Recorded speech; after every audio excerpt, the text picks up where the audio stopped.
Welcome back to my channel. Thank you very much for valuing your time as little as this, which made you press play and waste some incredible precious minutes of your life with me. But nonetheless, I appreciate it. I send you my love, and whatever you need, write it down and I'll try to send it to you.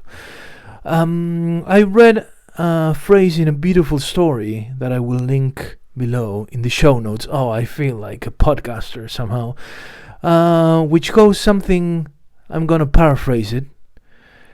Never begin anything until you have reflected upon what's going to come of it. Something like that. I hope it makes sense in my paraphrasing, but the goal is to, before doing something, just think about the long term. And that immediately brought a kind of epiphany into my brain and made me think of relationships and how at the beginning of relationships we tend to say almost always yes. It doesn't matter your gender, your politics, whatever.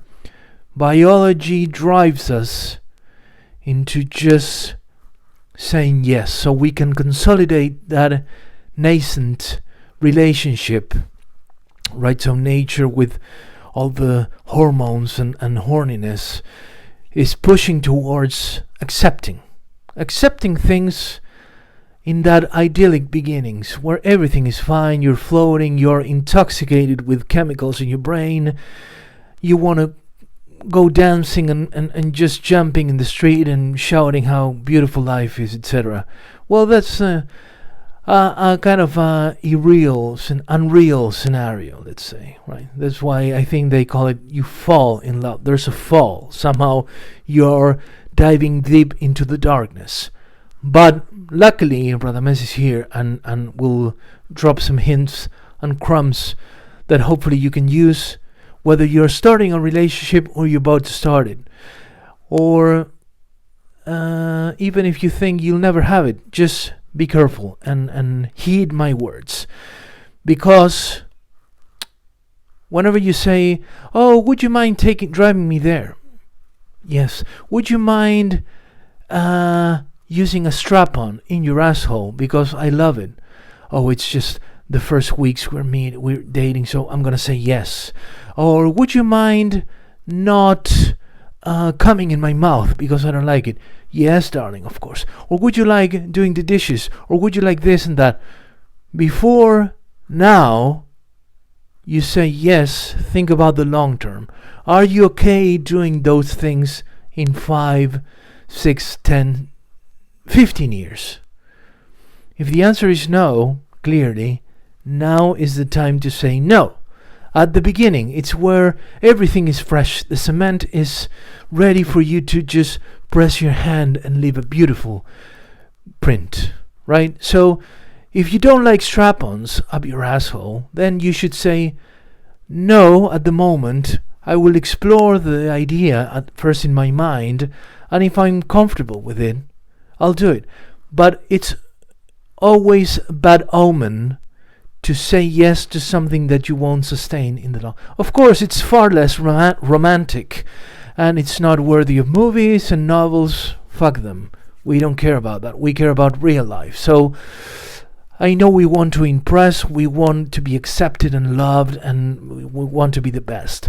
But in all views that have to do with pragmatism, think about the long term.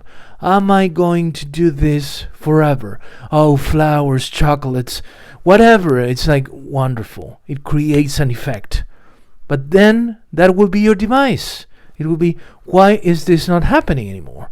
And everyone is entitled to request something that they have had in the past that it's taken away from them. It's like, well, I still want you to offer me your asshole so I can use a giant strap-on and just dominate you. Why has that stopped? Why are you not swallowing my beautiful semen anymore? You did that the first year we met. That creates problems. So remember, think in the long term. Think how it's going to be this sustainable for me? If it's not a clear yes, don't do it. Dialogue, negotiation, etc. Because we have the example of the greedy corporate practices. And by that I mean every single service provider you have at home, cable, internet, whatever. But let's use internet.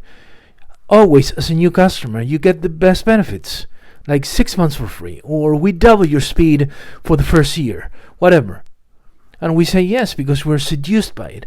The company wants us, so they make it very easy to us succumb to their charms and say, yes, I want your super fucking wholesome speed internet. The same with couples, the same with nascent relationships. We live in an organic existence, so corporations replicate human behavior.